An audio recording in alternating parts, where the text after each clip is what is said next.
দাদার বিয়ে আর বাড়ির বিয়ে মানে প্রচুর কাজের চাপ থাকে, তার পাশাপাশি থাকে মজা, সাজুগুজু, আনন্দ, খাওয়া দাওয়া, নাচা গানা, শুধু থাকে না ক্লান্তি। এখন কটা বাজে বলো তো? ভোর রাত 3:30 4টে নাগাদ, যেটা জল আনতে হয়। ভালো করে মাখ। ও মামি মামি গলা দিয়ে বেরোচ্ছে না আমার।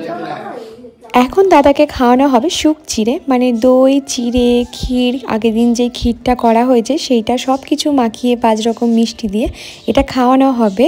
আর সেটা খাওয়ানো হয় মানে কাক পক্ষী ওঠার আগে খাইয়ে দিতে হয়। এই চিড়েটা খাওয়ার পর কিন্তু আর সেইভাবে কিন্তু আর কিছুই খেতে পারবে না। হ্যাঁ, মামি একটু সুজির পায়েস করে দেবে, সেই সুজির পায়েসটা মনে হয় ওর নানি মুখ গায়ে হলুদ হয়ে যাওয়ার পর খেতে পারবে, আর তার সাথে হয়তো একটু ফল খেতে পারবে, আর কিছু কিন্তু খেতে পারবে না। এটা হচ্ছে আমার বড় মামা, সবাই ওকে পায়েস মানে এই শুক চিড়েটা খাইয়েছিল। তো আমার সবার হয়তো ভিডিও নেই এখানে, কারণ তোমরা জানো সবার ভিডিও করতে গেলে হয়তো আমার স্টোরেজ ফুল হয়ে যেত, তাই অল্প অল্প করে সব ভিডিওই আছে। সকাল সকাল খালি পেটে এই দই চিড়েটা খাওয়ার পর যে কি অম্বল গ্যাস হয় সেটা আর বলবো না। এখানে নিতবর তো ঘুম ছাড়ছিলই না, কারণ নিতবরকে সব কিছুতেই থাকতে হয়। অর্ককে কেউ খাওয়াতে পারছিল না, ও বলছে আমি খাবো না।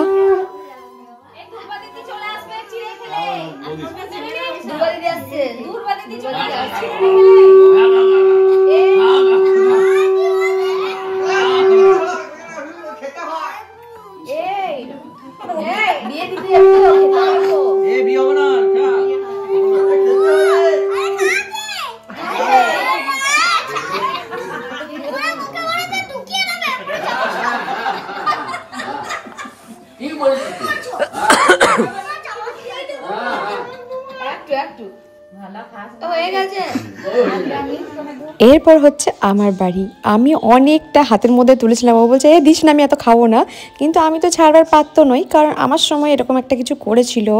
তারপরে এটা হচ্ছে আমার ছোট মামার ছেলে, ও খাইছিল। অর্ক বেচারা চুপটি করে বসে বসে দেখছিল, বলছিল আমাকে খাওয়ালে কিন্তু আমি উঠে পালাবো। এখানেও দাদা এত খেয়েছিল, আর এটা খাওয়ার পর কিন্তু বেশ খানিকটা অম্বল হয়। এখানে প্রীতমও দাদাকে খাইয়ে দিচ্ছিল। চোখে কিন্তু তখন সবারই মোটামুটি, আগের দিনের ভিডিওতে তোমরা দেখেছিলে, আগের দিনকে আমরা রাতে শুতে অনেকটা লেট করে দিয়েছিলাম। আমি, প্রীতম, ভাই, দাদা, সাহেবদা সব জেগেছিলাম, তত্ত্ব সাজানোর কাজগুলো করছিলাম, সেই কারণে। এটা হচ্ছে আমার ভাই। তো এখানে ভাইকে জোর জবস্তি শেষে লাস্টে উঠিয়ে নিয়ে এসে খাওয়ানো হলো। একটা তুলে দাও ছবি।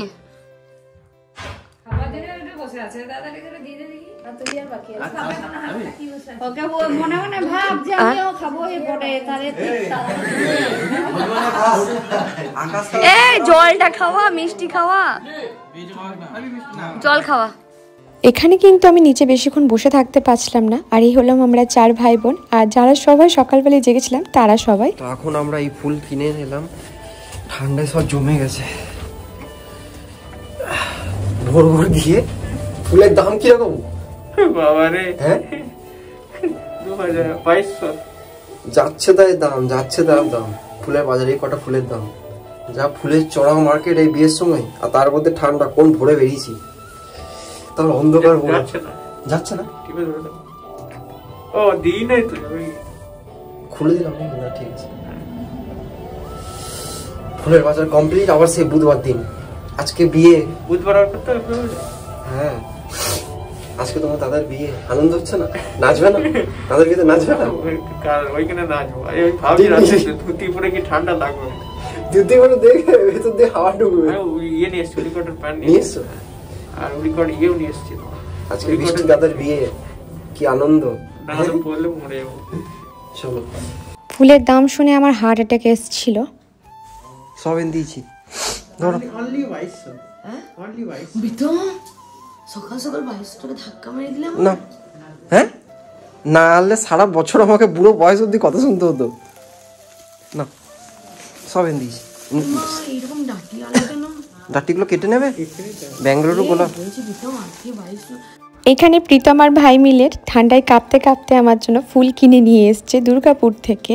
না, বড়রা করে সেটা মানা যায়, কিন্তু আমার ভাইও গেছিলো ঠান্ডায় কাঁপতে কাঁপতে। এটা দেখে বেশি ভালো লেগেছে যে আমি ওকে আগের দিনকে বলেছিলাম ভাই আমার জন্য একটু যাস, তো ও গেছিলো, গিয়ে ফুলগুলো এনে দিয়েছিল। তারপরে আমার মেকআপ আর্টিস্ট চলে এসছে, এখানে দুজন এসেছিলো, নেহা আর পূর্ণিমা। এরা এত ভালো আর এত সুন্দর করে আমাকে মানে সাজিয়েছিল। আসলে আমার বৌমনির ইচ্ছা ছিল যে আমাকে যেন একটু আলাদা রকম লাগে সবার থেকে। তো ওই বেশিরভাগটা আমাকে বলেছিল দিদিভাই যে তুমি দাদার বিয়ে নিয়ে ছোটোর থেকে যা যা স্বপ্ন দেখেছো সব কিন্তু এই সময় কিন্তু পূরণ করে নেবে। কোনো রাগ অভিমান বা কোনো কিছু মনের মধ্যে রেখে নিজের ভালো দিনটাকে একদম নষ্ট করবে না। কে কি বলছে সেটা দেখে একদম নিজের ভালো দিনগুলো নষ্ট করো না। তুমি কিন্তু সুন্দর করে সাজবে, আনন্দ করবে। ও কিন্তু সবসময় কথাটা আমাকে বলে গেছিল। আর ও এটাও আমাকে বলেছিল যে তোমাকে যেন একটু আলাদা লাগে সবার থেকে, এটাও তুমি দেখো, সেইভাবেই কিন্তু তুমি সাজগোজটা করো। যদিও বা ওই শুকচিরা খাওয়ানোর পর আমি একটু শুয়েছিলাম, ঘুমাইনি। তারপরে ওদের ফোন এসছে, ওরা দুজন মিলে চলে এসেছিলো মেকআপ করতে। আর সত্যি কথা বলতে প্রতিটা লুকই কিন্তু ওরা খুব সুন্দর দিয়েছিল। জানো তো মেকআপ করতে অত সময় লাগছিল না, কিন্তু যেটা সময় লাগছিল সেটা হচ্ছিল আমার চুলটা বাঁধতে।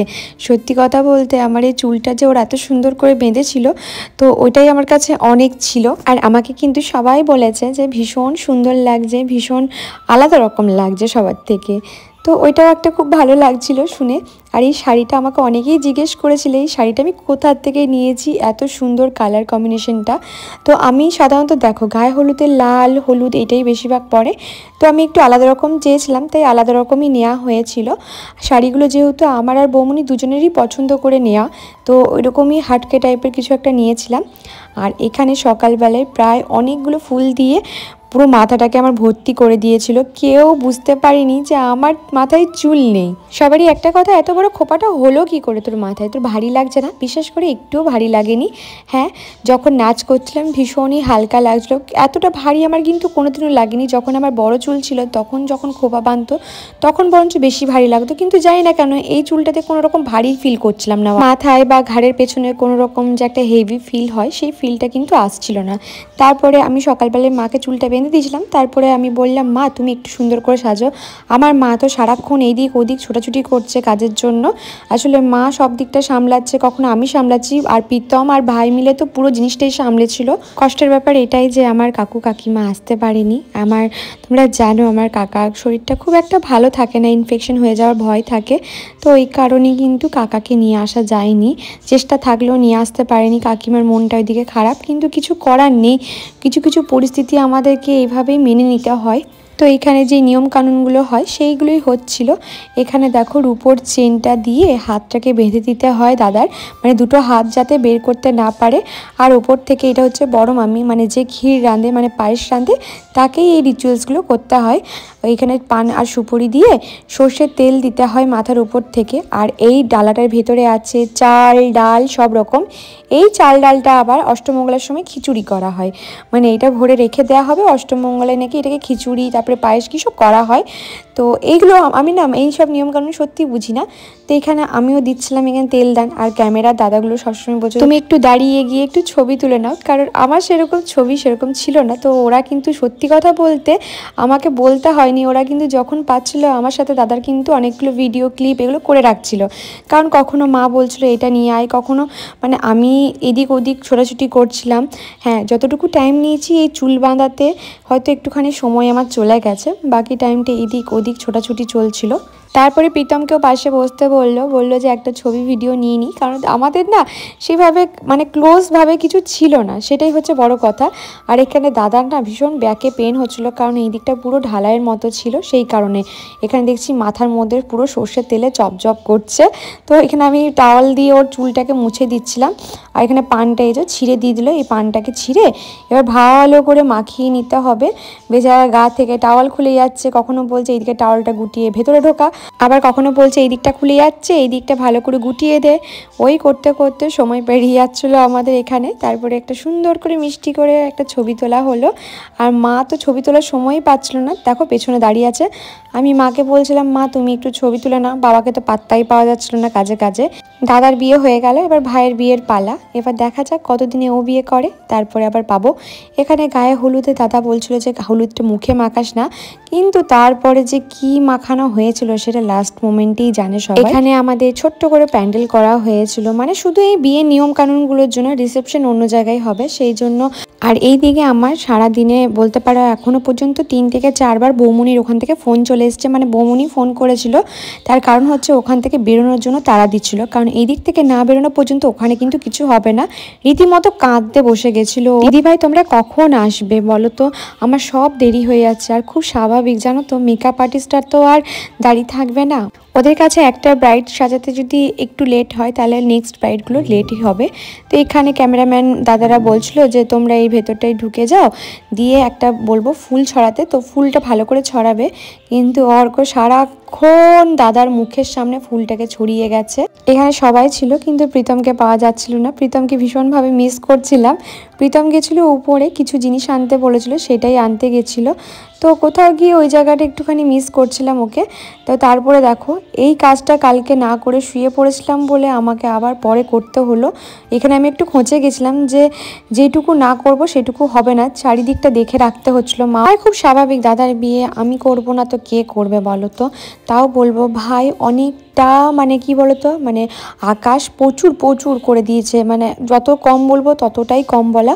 তো এখানে সব আইব্রো ভাতগুলো নিয়ে বেরোনো হচ্ছিলো, তার মধ্যে অনেক আইব্রো ভাত রয়ে গেছিলো, মানে ডালাগুলো যেগুলো হয় না আইব্রো ভাতের তত্ত্বগুলো অনেক রয়ে গেছিলো, অনেক কিছু যায়নি। আর এই লিফটের জন্য যে কত দেরি হচ্ছিলো তার কোনো আইডিয়া নেই তোমাদের, মানে অনেকক্ষণ দাঁড়াতে হচ্ছিলো লিফটের জন্য। তো এখানে সব তত্ত্ব নিয়ে আমরা গাড়ির মধ্যে ঢুকিয়ে দিচ্ছিলাম। এইটা হচ্ছে রাহুল, রিজু, এরা কিন্তু সবাই আমাদের 2 ভাই বোনের ছোটবেলাকার বন্ধু। এখন আমি আর অর্ক মিলে যাচ্ছি কোথায়? সিক্রেট জায়গায়। মিমদের ঘর যাচ্ছি, কি জন্য? গায়ে হলুদ নিয়ে, তাই তো? ভালো লাগছে, এক্সাইটেড লাগছে। কিন্তু অর্ক আজকাল দেখছি খুব বদমাশি করছে, এটাই খারাপ বুঝতে পারছি, ভালো লাগছে না যেন বুকুনিও খাচ্ছে। চলো গায়ে হলুদ দিন, চলো নিব্বর। এই হচ্ছে মাছ খেপা। এখানে 2 না 3টে গাড়ি করা হয়েছিল সবাই যাওয়ার জন্য, একটা গাড়িতে আমরা সবাই বসেছিলাম। এই গাড়িটাতে জামাইবাবু, দিদি, আমি, পুচকা পুচকি সবাই মিলে বসেছিলাম। আর ভাই যেতে পারিনি, ভাইকে এই দিকটা থাকার জন্য দাদা রাখতে বলেছিল।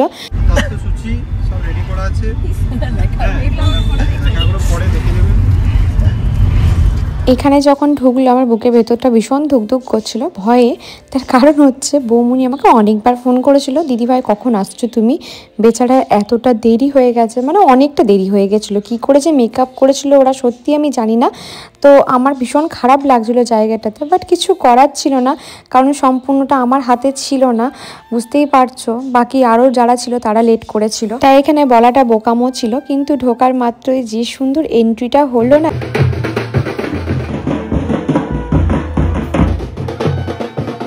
জাস্ট আমরা নাচতে নাচতে ঢুকলাম, মানে ভয় তো লাগছিল। আমরা কজনই গেছিলাম, তারপরে বাকিরা সবাই পেছন দিক থেকে ঢুকেছে আস্তে আস্তে। এখানে আমি, দিদি সবাই মিলে ঢুকছিলাম, আর এদিকে তারপরে দাদার আর আমার বন্ধুরাও ছিল সবাই। তবে হ্যাঁ, এই বিয়ে বাড়িতে অনেক দিন পর সবার সাথে কিন্তু আমার আবার দেখা হলো।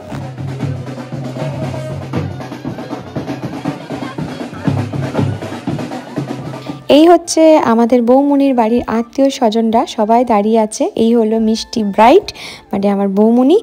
এত মিষ্টি লাগছিল। তো যাই হোক, এখানে তত্ত্বগুলো সব রাখারাখি করে আমি বাইরে গিয়ে দাঁড়িয়েছিলাম বৌমনির কাছে, মানে এতটা মিষ্টি লাগছিল ওকে দেখতে। আর সত্যি কথা বলতে ওর একটা ভীষণ ভালো গুণ আছে, সেটা হচ্ছে ও খুব সুন্দর, ওর হাসিটা ও খুলে হাসে খুব সুন্দর।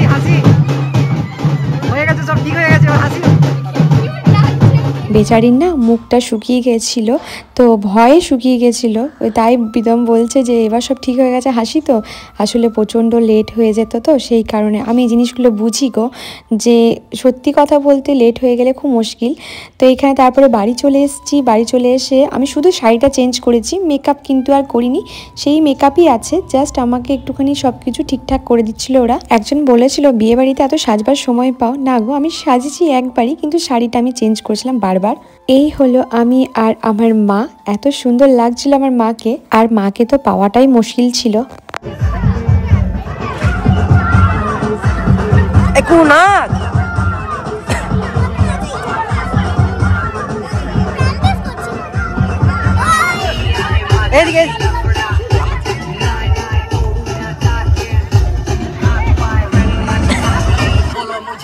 প্রীতম অর্ককে সবসময় দেখে রাখছিল, কাজ করছিল, সবই করছিল। আর এখানে যেহেতু অর্ককে প্রীতম দেখে রাখছিল তাই আমাকে দেখতে হয়। আমি ভিডিওতে দেখছি আমার খেপু এখানে নাচ করছে।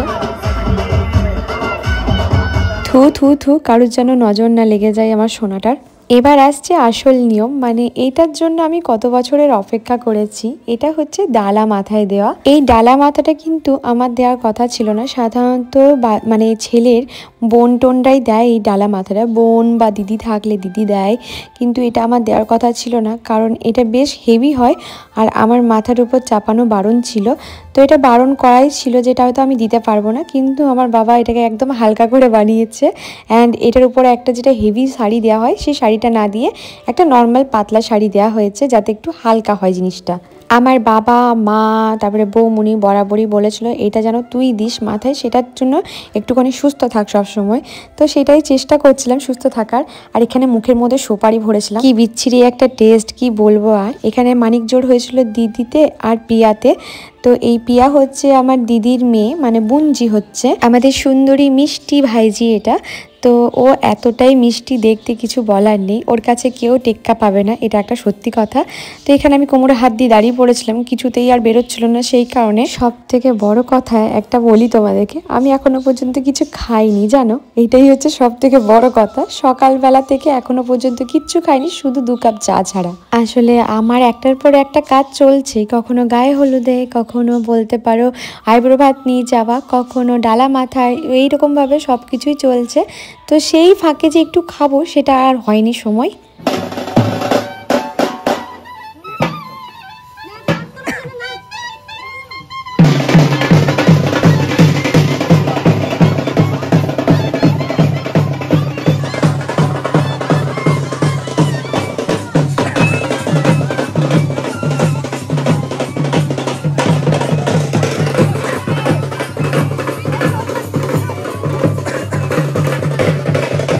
আচ্ছা চলো তোমাদেরকে এই নিয়মটার ব্যাপারে একটু বলি। আমাদের এই নিয়মটা অনেকেই জানে না, আবার অনেকেই জানে। এটা নিয়মটা তেমনটা কিছুই না। এখানে কতগুলো বাড়ির মনে হয় ওই তেল জল কী সব নিতে হয়, বাট আমাদের যেহেতু এটা অ্যাপার্টমেন্ট, তো শুধু এখানে ওই জলটা নিতে যাবে। এই জলটাতে মনে হয় দাদাকে স্নান করাতে হয়, বা বৌমুনি যেদিনকে আসবে সেদিনকে লক্ষ্মী প্রবেশ করানো হয় ওটা দিয়ে। এখানে প্রীতম আর আমার এই একটাই ভিডিও আছে, খুব একটা ভিডিও নেই আমার আর প্রীতমের একসাথে, কারণ বেচারাকে কাজে কাজে ছুটতে হচ্ছিল। আর মাঝে মাঝে আমার ভিডিওগুলোও করে দিচ্ছিল, কারণ ও খুব ভালো করে জানে। আমি ওকে বলেছিলাম যে প্রীতম আমি হয়তো সময় পাবো না, তুমি যদি একটু ভিডিওগুলো করে দাও তাহলেই হয়তো আমি ভিডিও পোস্ট করতে পারবো, নাহলে কিন্তু পারবো না। ও কিন্তু যখন যতটুকু পেরেছে ভিডিও করে দিয়েছে। এখানে আমরা ভীষণ নেচেছি, কিন্তু এখানে নাচতে নাচতে একটা খুব খারাপ জিনিস হয়েছিল, সেটা হচ্ছে আমার বড়দার বউ, মানে আমার বড় পিসির বৌমা যেটা হয় বৌদি, পড়ে গেছিলো, খুব জোরে পড়ে গেছিলো, বেশ আঘাত লেগেছিলো। এখানে প্রীতম, বাবা, সোরেনদা সবাই মিলে খুব মানে নেচেছে, কিন্তু আমার ফোনে কিন্তু সেই ভিডিও একটাও নেই। এখানে দাদাকে ধরে বেঁধে এনে নাচ করানো হচ্ছিল, আমি খুব টায়ার্ড লাগছিল। এই পুরো বিয়েটার মধ্যে কে কতটা আনন্দ করেছে আমি জানি না, কিন্তু সব থেকে বেশি আনন্দ যে করেছে সেটা হচ্ছে তোমাদের বন্ধুগণ, মানে অর্কবাবু। এটা হচ্ছে আমার মাসির ছেলে, সবাই মিলে ভীষণ মজা করেছি। আর এই সময়টায় কিন্তু ভীষণ উদুম নাচ হয় আমাদের। এই যে এখন হবু শ্বশুরমশাইকে নিয়ে নাচ হচ্ছে, মানে 2 দিন পর তো উনি শ্বশুরমশাই হবে, বাবা থেকে শ্বশুরমশাইয়ে মানে পরিবর্তন হবে। এখানে সবাই মিলে নাচ করছিল, আর আমি পেছন দিকে দাঁড়িয়ে দাঁড়িয়ে একটুখানি জানো তো ইমোশনাল হয়ে গেছিলাম। কারণ তোমাদেরকে আমি বলি, আমার দাদার যেদিনকে বিয়ে ছিল তার 2 দিন আগেই কিন্তু আমার চুলগুলো আগের বছরে ঠিক এই দিনেই কিন্তু কেটে ফেলা হয়েছিল। সত্যি কথা বলতে আগের বছরও কিন্তু আমি ভাবিনি যে আমি আমার দাদার বিয়ে দেখবো, মজা করব, আনন্দ করব। সব থেকে বড় কথা যে আমি বেঁচে থাকবো।